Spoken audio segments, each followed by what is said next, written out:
This is Let's Talk Business with your hosts, Marc Ebinger and Heather Boehme. Now, here's Marc. Welcome to Let's Talk Business, a show that talks entrepreneurship with some of the best businesses in the San Antonio area. Coming up on the show today, we're going to talk with H. Jackson Calame, the founder of First Class Business, where they focus on helping businesses with their revenue growth. Jackson, welcome to the show. Thanks, Marc. Happy to be here, man. Been trying to get you on forever. You've been ducking me or what? I don't know what's been happening, right? I know. Something about my calls just don't make it through to you. I don't know what's going on. Oh, your calls to me don't make it through? I don't know. Call block. I'll have to check that. I'm just kidding. Jackson, great to have you here, man. Thanks for having me. We're also going to talk with Kalvin Langenberg, a health and fitness consultant at Long Haul Coaching. Kalvin, welcome to the show. What up, Marc? What up? Tell me about your shirt, man. What's going on? My shirt? Well, it's my business. Long Haul Coaching. This isn't fair. I mean, you guys, all three of you, are seasoned vets in this whole podcast thing. This is my third one. Well, this is That's crazy. more seasoned than some of our even know that. guests. Yeah. Oh, okay, good. I mean, this is like I've been doing this forever. I'm not nervous. Yeah. So, is that your logo though? This is my logo. It's an L and an H. All right, digging it. So if you look at the way that my company is spelled, there's an L and an H in it. So therefore, LH. Nice. Absolutely brilliant. Yeah. True. I think maybe you're talking Make it yourself make up a little sense. too much. It here. makes sense. Okay. Talk down. Okay. In studio with us today is Heather Boehme, a certified business coach that works with business owners to gain clarity and achieve their goals. Heather, great to see you again. Always good to be here. And I'm your host, Marc Ebinger, the owner of Crükus Marketing Agency, a company that specializes in giving small businesses a competitive edge by hiring low-cost virtual administrative specialists from outside the U.S. so we can avoid things like taxes and all this other crap that we don't want to pay for. Anyway, that's how we The do it here. IRS listening. Huh? Amen. Amen. Yes. All right, a quick reminder for our listeners, you can catch video and podcast versions of the show anytime by visiting our website at satalkradio.com. And if you are a business owner in the San Antonio area and would like to have your company featured on the show, visit our website at satalkradio.com or call our office at 210-879-8804. That's 210-879-8804. All right, so you guys are thinkers. Both of you guys are thinkers in this room. We figured that out on the podcast. And so when I was figuring out, I like to have a discussion towards the beginning of the show where we can kind of all come together and share our insight, wisdom, or lack thereof, whatever. I'll do but that. just have some fun with it. Thanks for making room for me there. Yeah. So when it comes to mindset, for business owners, we need to have a good mindset and always be open to learning. So what are your thoughts on that? We'll start with you, Jackson, because I know you're a heck of a thinker there. So when it comes to mindset, what comes to mind for you? I'm super biased, Marc. If you ever taken Strengths Finder 2.0 by Tom Rath, it helps you know what your top 5 strengths are. My number 1 strength, according to that, is learner, right? So I love to learn. I'm constantly looking for opportunities to learn and grow. I also love to ask people why they do things. Doesn't always go over so well when you question people, but I think it's like the best opportunity in life. Learn more. The more you learn, the more you can learn, and the more you become a resource to others. So, All right. Yeah. What are your thoughts there, Calvin? What's the specifics of the question? So like mindset. So people come to you for coaching, right? So is mindset important for them, having a proper mindset, important for them to be successful with your program? Yeah, I think that when you use that term mindset, I mean, it's kind of a buzzword now. Mm-hmm. But you have to peel back the layers and look at the first principles. That's always where you have to start with anything. It's okay, well, where does your mindset come from? Well, it comes from your beliefs. It comes from what you value. It comes from all that stuff stems from your identity.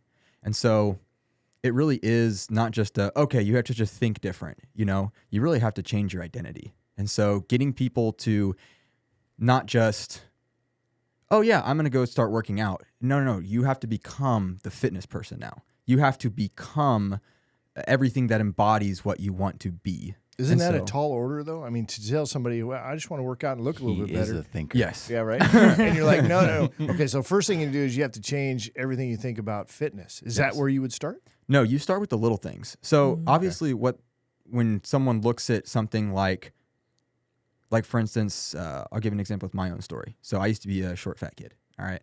And you look at, me now and you'd be like, oh, you're a short, fat kid. Well, what changed?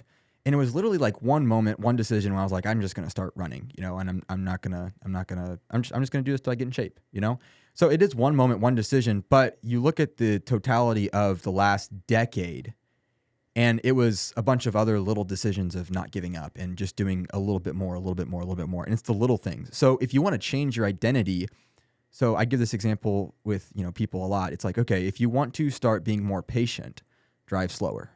If it's small little things in your life that you can start to change that will add and pay dividends to. So mine is like, if I want to lose some weight, stop drinking sodas, right? But I think it's deeper than calories, that. 100%. And there's a micro truth and a macro truth to it. So, there are the tangible things that we can say, oh yes, do not do this instead.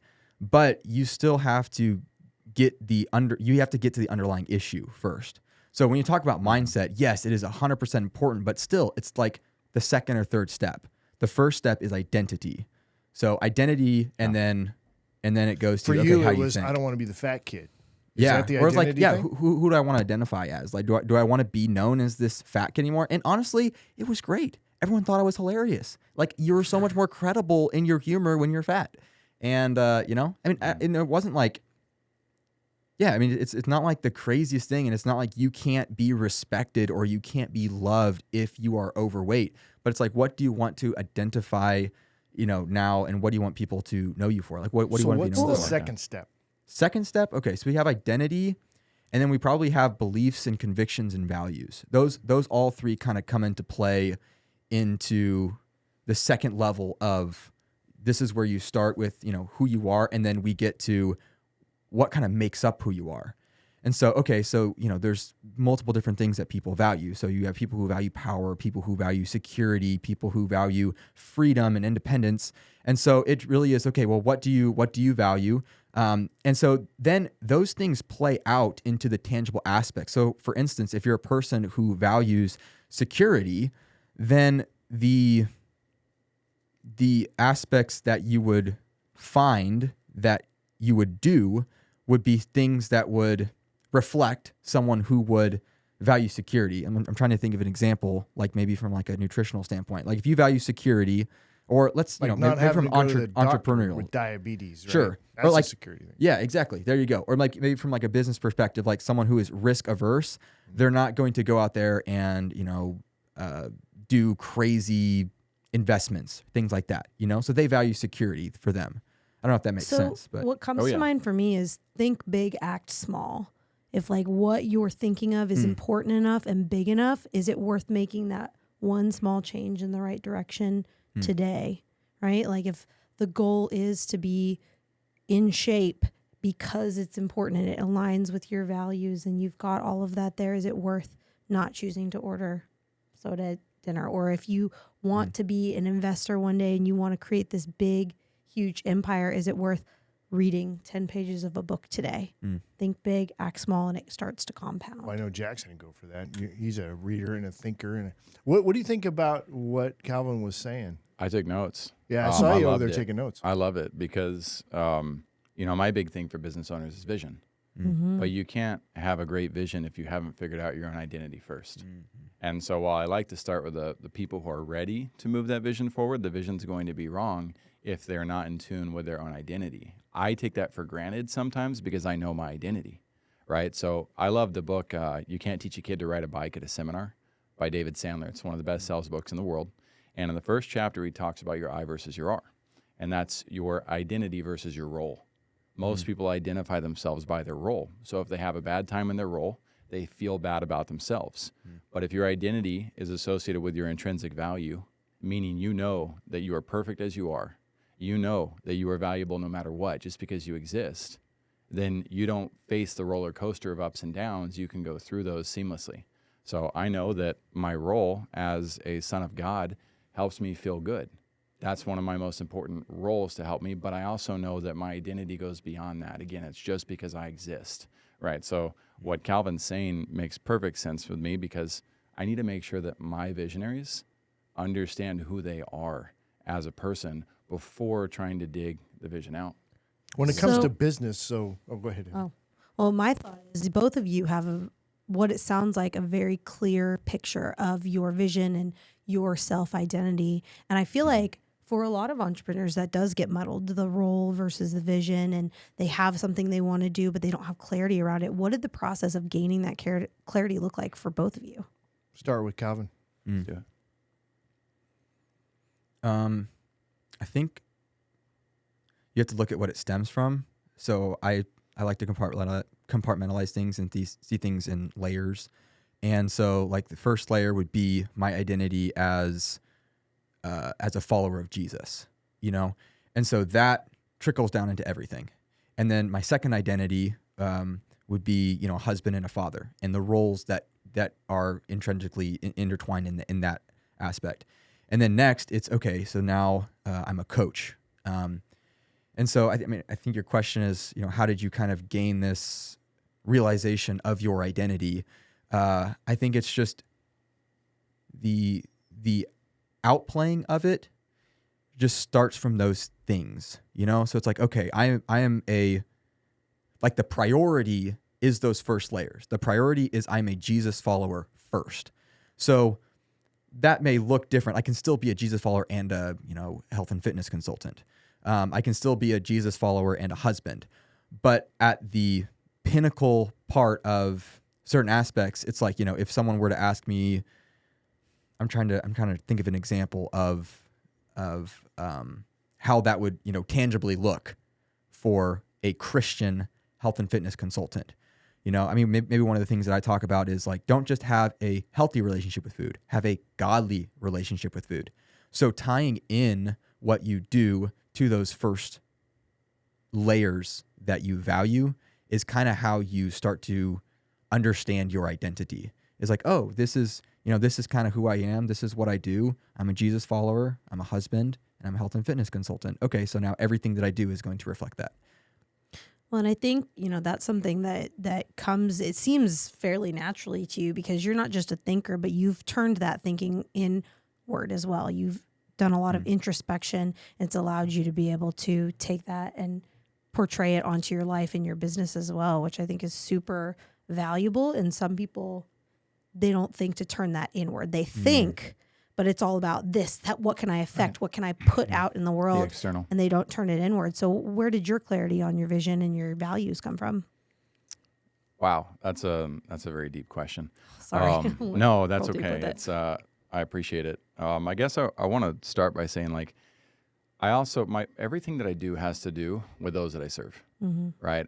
What I do, if I teach my sales team, we do what is best for those that we serve.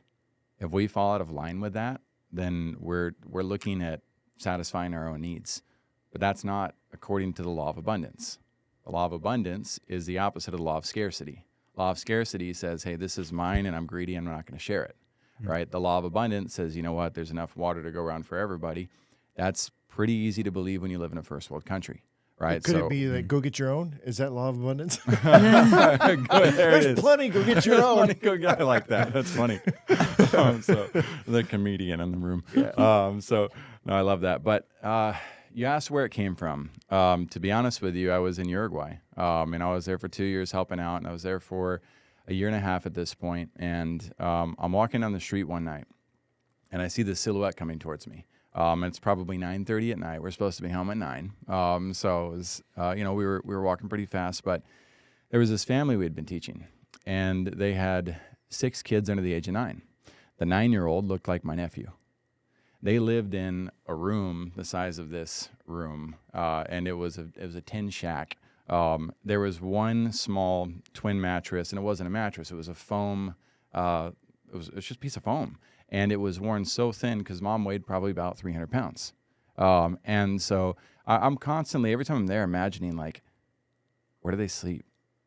You know, who sleeps on the bed? Who sleeps on the ground? Dad comes in and out of the picture every 2 weeks or so. Every time he shows up, he's smoking. And I'm sitting there with my self-righteous judgments going, why in the world is he smoking when he should be providing for his kids? I just want to deck this guy. Not the most missionary-like thought, but it was so hard to just bite the bullet and stay there and help. Anyway, so here comes this little boy, walks up to me, and it's my nephew, and he says, can I have some bread? Now, we didn't see people who were starving often in Uruguay. You saw hungry people, not starving. My nephew was starving, and I had to send him home. I had nothing. So I send my nephew home.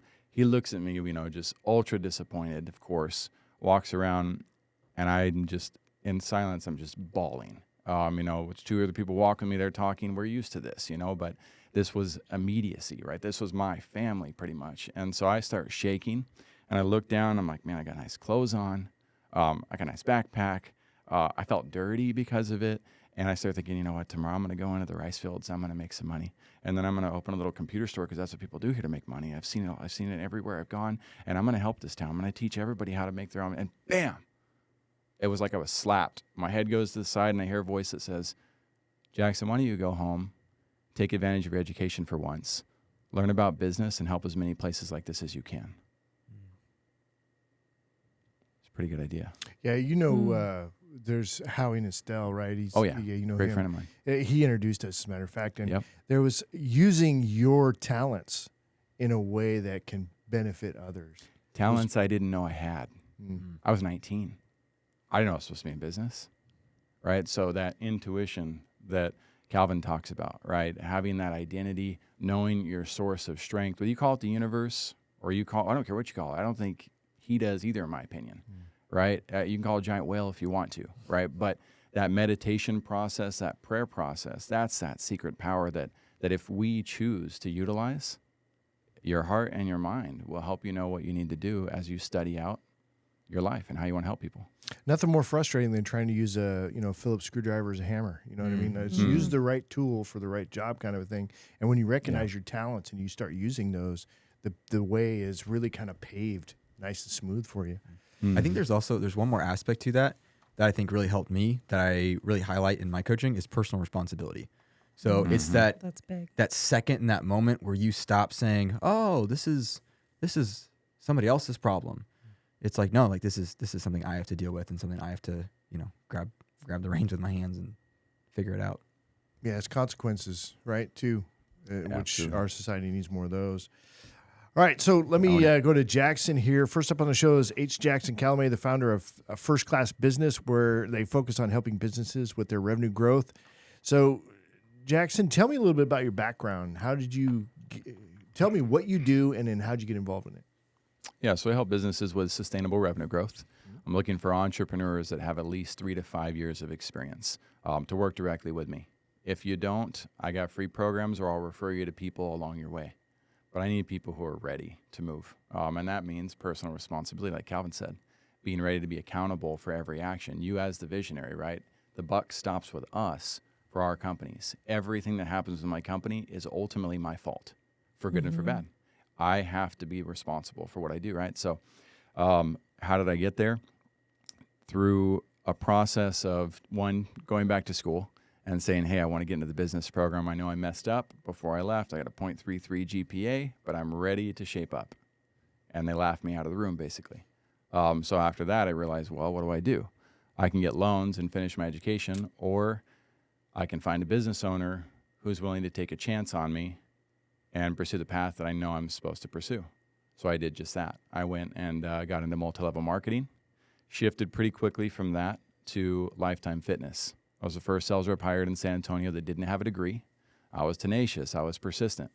My first 5 years of sales, I got the same compliment, backhanded compliment over and over.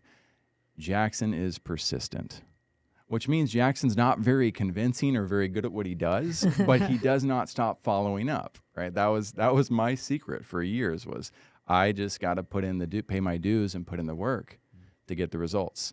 Long story short, Marc, I ended up through a few startups, one invested in by Paul Buchheit, and who's the inventor of Gmail, and Matt Cutts, the search director of Google, where we're doing SEO and helping newspapers with revenue growth. Went from that to Restaurant Connect, where we were bleeding out cash faster than we could count, going and picking up furniture on the side of the road, repainting it to pay our bills while we tried to build up profitability. 3 years later, we're at $36,000 in recurring monthly revenues, had 100 distributors, and we were, open table. Our big competitor was terrified of us. Apple patented our software. So I got to see and learn a lot of interesting truths about business along the way, being part of growing, founding, being a junior co-founder, seeing lawsuits, seeing all these things come together that most business owners have no idea how to deal with or take for granted. And, you know, it's difficult. So then I find myself begging a friend for a job. I was burnt out. I told my business partners too, when my daughter's 3, I need to slow down. It's time for me to be a dad. They said 10 more years. I said, no way. You know, I'm not going to come up to my daughter at 13 years old and say, hi, my name's Dad. Good to meet you. Mm-hmm. Not going to happen, right? So I was a stay-at-home dad. I got to be there, but I wanted to make sure that my presence was more felt, that I got to be the PTA dad, that I got to be the soccer coach, right? So I ended up stepping down, and I ended up calling Jake at Video Power Marketing. Look at videopower.com. They run YouTube ads. They're one of the best in the world at YouTube ads. And we did some of the most viral YouTube campaigns with massive ROIs. And I got to learn how to shift from doing business the hard way, the traditional way, to creating virality so that you could have conversions coming in through the web. And that was one of the most eye-opening changes, because here was somebody who was living his best life, not being persistent, being reliable, though, and consistent in what he did, patient with the process, just authentically showing up how he should be, and life was coming to him in abundance. 70,000 people per month coming to the website. Google asking him to represent YouTube ads, rather the founder of YouTube calling him up on the phone and asking him to represent YouTube ads. I had the opportunity to shadow him and watch what he did in his life. I was like, dude, this guy he doesn't try to convince anybody. He just lives the right way. I got to be doing that more often in my life.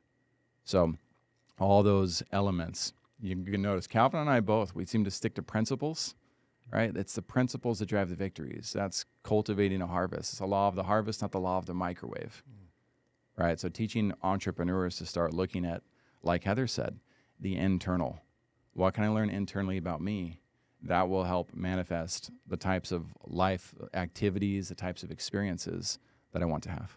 One thing I noticed about that journey, like as you're going through, there was a lot of other people involved. Like you went and you learned from people and you grew with people. And when you came to a point where you were unemployed and you wanted to find a new path, you were like, I know who to call. What did cultivating that type of network where it was people who did things and knew things that you didn't, but you had the comfort level with them of being like, I can call this person and just see if I can add value? You know, we have to, if you're listening right now, you have the ability to choose to make that pivot now. It really doesn't matter when I learned it, right? But I learned at a young age because my dad was out of the picture by the time I was 4. I was an uncle at the age of 9. And when I held my nephew for all of like 2 seconds and gave him back, because I was scared I was going to drop him, I didn't know what I was doing, you know, but I turned around and I had a thought. I thought, I want to be a dad. What's a dad? And I realized, like, man, I didn't have an example on like what to do. My dad did a lot of good things in the picture as well, but not that consistent day to day. How do you show up? So I start watching my brother-in-law and every little thing that he did. And I start watching other dads and start noticing like, oh man, that dad just dragged his kid out of church by his ear. I don't want to be like that dad. You know, the other dad that picks his son up, walks him to the back. I see him like kneel down, get on his level and start to talk to him and calm him down. I'm like, I want to be a dad like that, you know? I've been both dads, by the way. It's hard when you got kids. It's hard. So, but I'm always watching and I'm always willing to ask. You know, I was a favorite person that anybody who I dated, their dads loved me because I came in and I was like, hey, what do you do, sir? You know, tell me about that. How did you get there? You know, and this guy's like, oh my gosh, like he's willing to talk to me about anything. And I was genuinely curious. He's like, you can have my daughter home whenever you want. You know, and he knew I was going to take advantage of that. I didn't want to. I didn't need to. It was just, I just wanted to learn. I wanted to learn everything I could about how do I get ahead in life because I felt like I was behind. So. And here's a question for anybody listening, because I feel like people get really intimidated by people like that, right? That they want to learn from, and they're like, they don't want to waste their time on me. So how often have you come against someone who just didn't want to waste their time sharing information with you? Plenty enough as a missionary. That context is a little different. I'm glad you say that, right? Mentors love to teach. They love to mentor, right? They really do. And so, you know, I think one of the things I wish I'd learned earlier, though, to stack the point, is if we're not paying attention to how to have healthy relationships, we will end up gravitating towards people we probably shouldn't learn from. So you got to study out what a healthy relationship looks like, and then go towards those individuals and ask for help. And, you know, some people will help you for the sake of their own gain, right? Other people will help you because they want to, you know, they're sincere about it. They don't have anything to gain from it. And so that doesn't mean that people who have something to gain are only doing it because they have something to gain. So recognizing how to take a step back and understand the situations. For instance, I've got 2 CPAs that I use, and they both know each other, and I've introduced them to each other on purpose. I want to see who mudslings. I want to see who treats people with respect and who has that law of abundance mindset. I've had 10 CPAs that I've worked with and consider bringing into the picture over the last 2 years. And some of them I turn to because I don't have any transaction with them, and I want their external perspective of, if you were in these shoes, what would that look like? Now, it's my job to send them $100 afterwards, but that's not necessarily why they're helping me, right? I should take care of that individual. But there's certain times where you don't have that, and you need to pay the favor later, but you can always ask for help. It's just, you got to get out of your own way and be willing to do it. Choose your hard. So we're about out of time on your segment here, but when it comes to outside counsel, I think that this kind of plays into what we're talking about, at least a little bit. But because you're talking about, like, you know, having a couple CPAs and just kind of watching, but it's always good to get other information. But when somebody already has a team, a coach or mentor, why is it important to then maybe look for outside counsel? Auditing is a big piece of that, and entrepreneurs are notorious for delegating by abdication, or handing things off without saying, I don't want to do this anymore, so I'll let somebody else figure it out. And then you don't end up getting the results you want. So I had a client who they were delegating to a VA, and the VA was a little bit underpaid, and had a team of 20 working underneath them as well with this client. And I started doing an audit with the VA. And I offered them, you know, I was going to negotiate equity on their behalf because of what they had built and get them a salary raise, et cetera. And so that process was interesting. All of a sudden, her team in the Philippines didn't want to work with our team in Pakistan, and there was this law of scarcity coming out. And so I started digging into reports more and more and began to realize that, wait a second, some of these reports aren't adding up. They looked like they were, and it seemed like they were, but there was a reason clients weren't getting results. Well, next thing you know, we've got a VA in the Philippines for this company, for this client of mine, who sent a notice to all of the clients that the business owner was not paying them and was taking advantage of women in the Philippines. And she's starting to light his business on fire. So I got to get ahead of that for him, and I start writing an email to the rest of the VA saying, "Hey, here's what's happening. We did not know if you're not getting paid. We need to find out." So I found out through the process that he was paying that VA directly, who was supposed to be paying the other 20 employees on that list. They were all being held hostage, and a couple of them responded.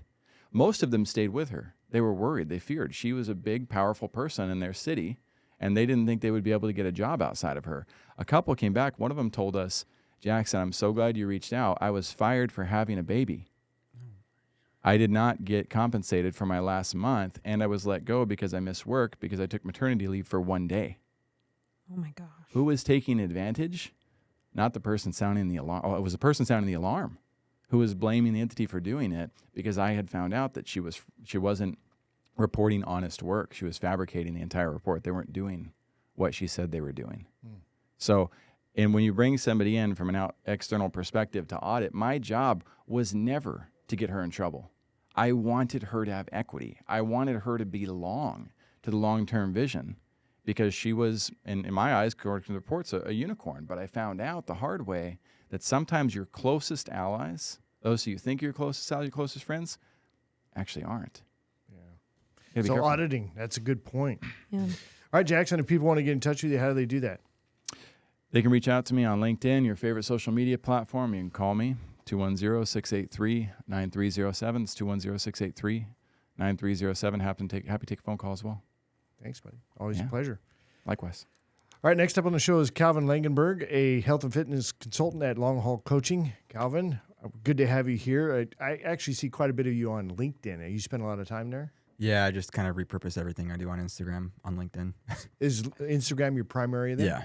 Okay. Instagram's primary. I don't spend a whole lot of time there, sorry. That's all right. TikTok, do you do TikTok as well? I mean, I repurpose everything and just repost it on YouTube Shorts and stuff. But I mean, a lot of the stuff I do on Instagram is carousel, so you can't really repurpose that on Shorts, But True. Well, give me an example of a carousel. it's the swipe.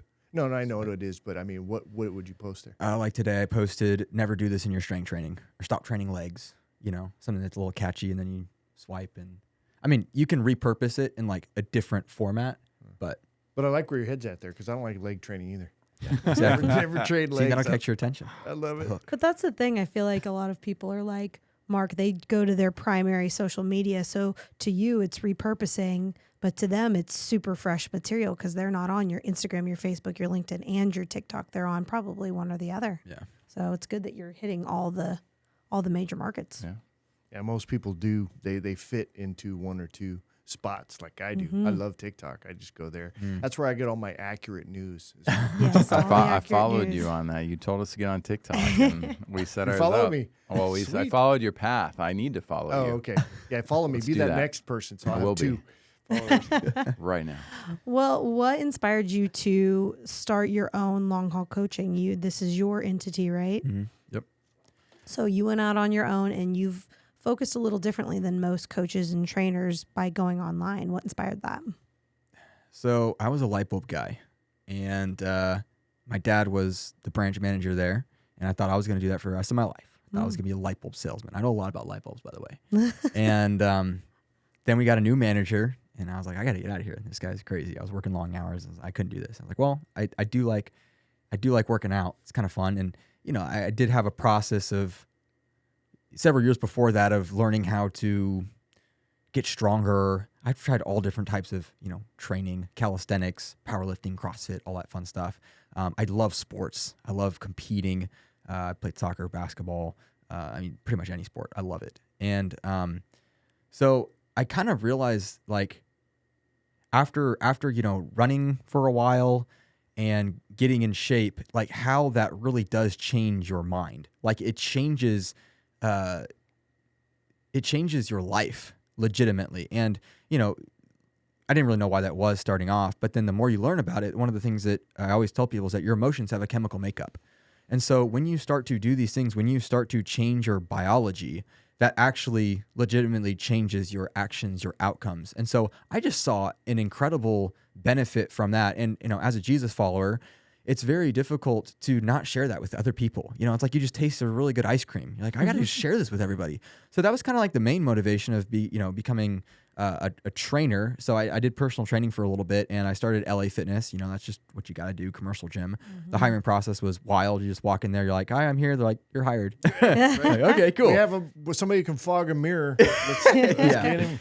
So, there was no structure there, and the structure that they had was all about making money off people. And so they made money off, the clients, and they made money off the trainers. And the main way that they did that is they had 30-minute sessions. Actually, they were 25-minute sessions.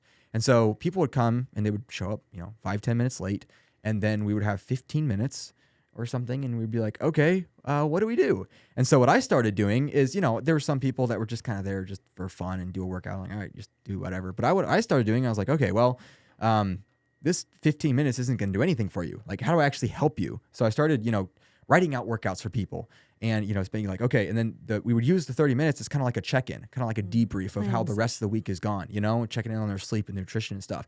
That's how incredible results. So from the get-go, the focus was on what happened outside of the session.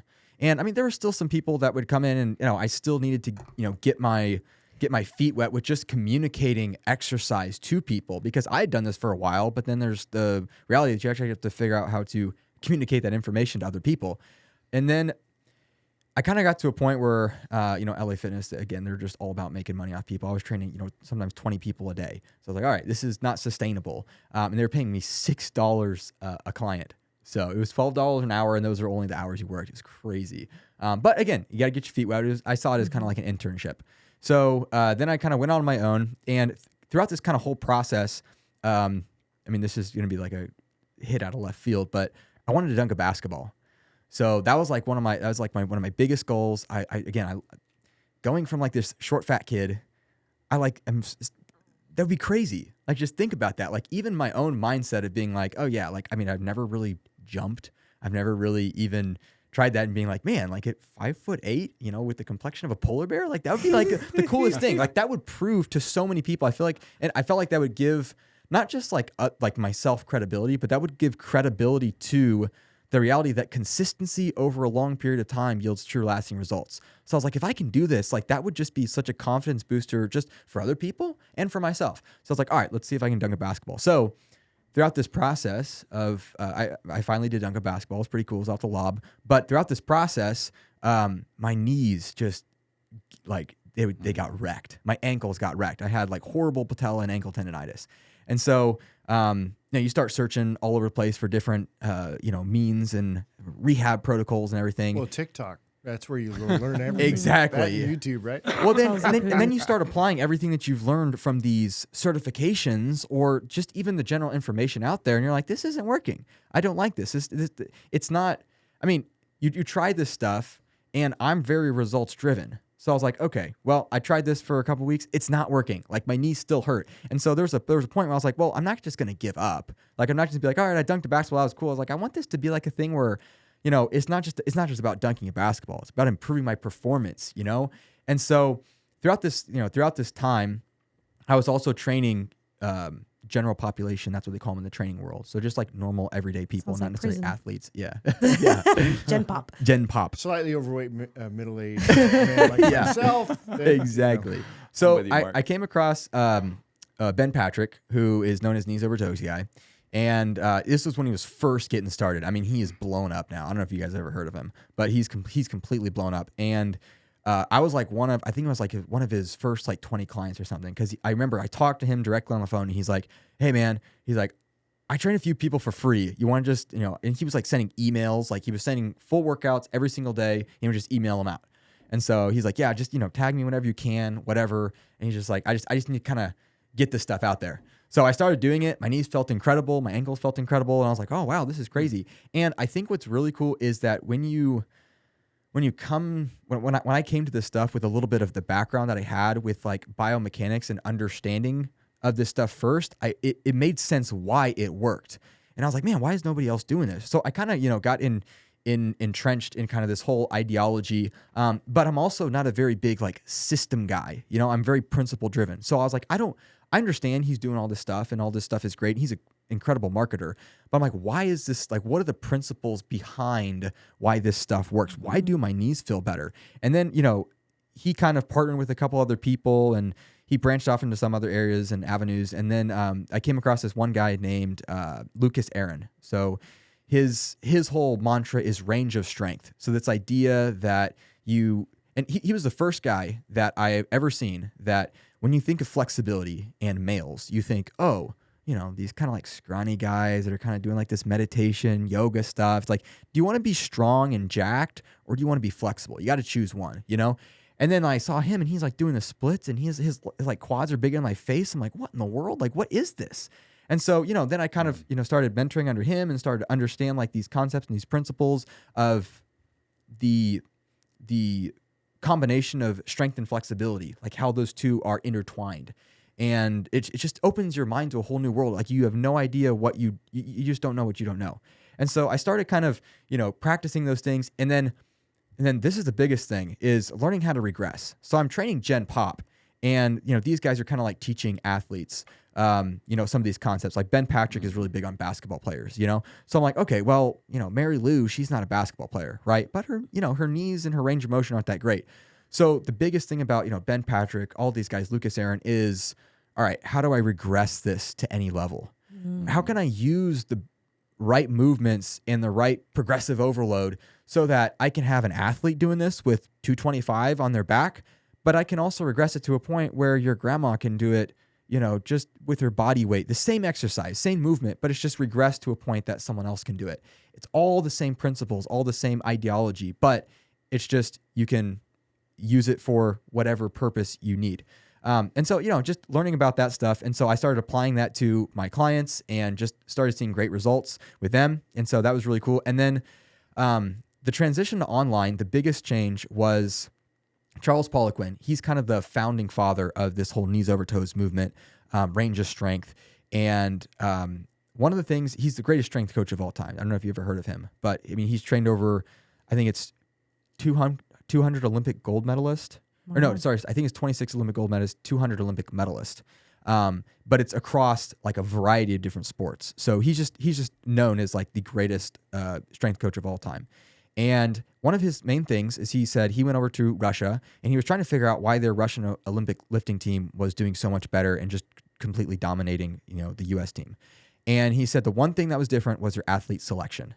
So they just chose better athletes. They just chose people that were predispositioned for, their body mechanics were a lot easier and better. So anyways, that kind of transitioned in the way that I thought about my training. So I was like, okay, if I have to choose, if I want a successful business and I have to choose between someone who is not committed, someone who is not motivated, someone who needs accountability versus someone who's already disciplined, already understands the value of having a mentor, someone who already understands the value of working out, this almost feels like it's a no-brainer switch. So the online coaching aspect is for people who, don't necessarily need accountability. I remember when I had one of my clients, when I was on a sales call with him, I mentioned accountability. He just kind of laughed. He's like, "Of course, I'm going to do what you tell me to do.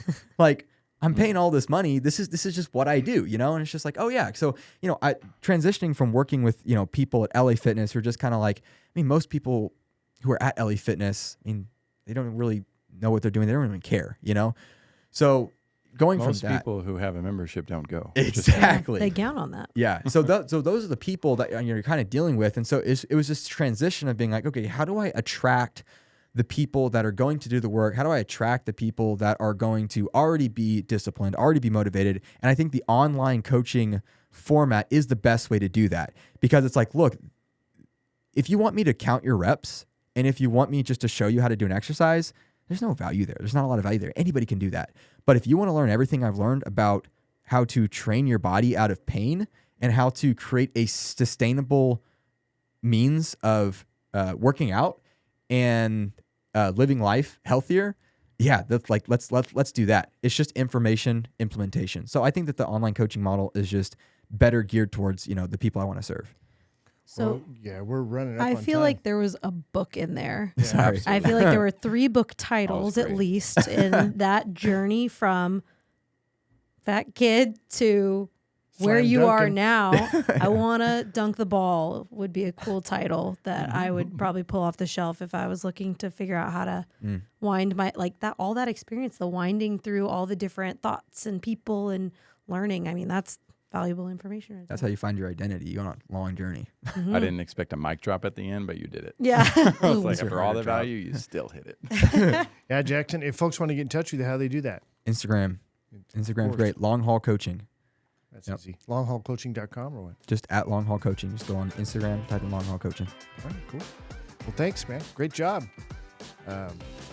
We went a little bit long, but I think it was a great session. We got a lot of content out of that. So thanks, everybody, for coming in. As we wrap up the show, quick reminder, check out our latest podcast or catch video versions of the show anytime by visiting our website at satalkradio.com. That's going to be it for us. You guys have a great one. We'll see you on the next one. Awesome. Thank you, Mark.